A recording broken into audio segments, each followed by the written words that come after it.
ଆପଣମାନେ ମୋ ହାତ ଦେଖିପାରୁଛନ୍ତି କି? ଏଇଟା ହେଉଛି ମୋ ବାମ ହାତ ଏବଂ ଏଇଟା ହେଉଛି ମୋର ଡାହାଣ ହାତ। ଭଲସେ ଦେଖିଲେ ଜାଣିପାରିବେ ଦୁଇଟି ଯାକ ହାତରେ ମୋର ଆଦୌ ନଖ ନାହିଁ। ଯେଉଁମାନେ ଲମ୍ବା ଲମ୍ବା ନଖ ରଖି ନେଲ୍ ପଲିସ୍ ଲଗାନ୍ତି ତାଙ୍କ ହାତ ଦେଖିବାକୁ ମୋତେ ବହୁତ ସୁନ୍ଦର ଲାଗେ। ମୋର ବି ମନେ ହୁଏ କାଶ୍ ମୁଁ ବି ଏମିତି ଲମ୍ବା ଲମ୍ବା ନଖ ରଖି ନେଲ୍ ପଲିସ୍ ଲଗାନ୍ତି, କିନ୍ତୁ ମୁଁ ଏସବୁ କରିପାରେନି। ତାର କାରଣ ଆପଣମାନେ ଜାଣିଛନ୍ତି କି? ମୋର ଏଇ ଦୁଇଟି ହାତ ଦ୍ୱାରା ମୁଁ ଘର ସବୁତକ କାମ କରେ। ଝାଡ଼ୁ ମାରିବାଠୁ ଆରମ୍ଭ କରି ବାସନ ମାଜିବା, ରୋଷେଇ କରିବା, ଲୁଗା ସଫା କରିବା ଏବଂ ଅଟା ଚକଟିବା, ପରିବା କାଟିବା, ଘରର ଯାବତୀୟ ସବୁ କାମ କରେ। ସେଥିପାଇଁ ମୋର ହାତ ଦୁଇଟିର ଅବସ୍ଥା ଆଜି ଏମିତି।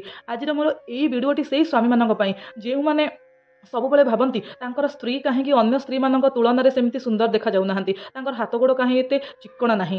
ଆପଣମାନେ ଜାଣିଛନ୍ତି କି ଏହାର କାରଣ କ'ଣ? ଆପଣଙ୍କର ସ୍ତ୍ରୀ ତାର ସେଇ ଦୁଇଟି ହାତରେ ଘରର ସବୁତକ କାମ କରେ। ଆପଣଙ୍କ ସ୍ତ୍ରୀ ଏଇଥିପାଇଁ ସୁନ୍ଦର ଲାଗୁନି କି ସେ ଆପଣଙ୍କ ଟଙ୍କା ଖର୍ଚ୍ଚ କରି ପାର୍ଲରରେ ଯାଇ ତା ଦେହ ମୁହଁକୁ ଚିକ୍କଣ କରୁନାହିଁ। ତେଣୁ ଆପଣଙ୍କୁ ଅନୁରୋଧ କି ଆପଣଙ୍କ ସ୍ତ୍ରୀ ଯେମିତି ବି ଦେଖାଯାଉ ତାକୁ ସେମିତି ହିଁ ଭଲ ପାଆନ୍ତୁ, ସେମିତି ହିଁ ପ୍ରେମ କରନ୍ତୁ ଏବଂ ସେ କରୁଥିବା ପ୍ରତ୍ୟେକ କାମକୁ ସମ୍ମାନ ଦିଅନ୍ତୁ। ବାସ୍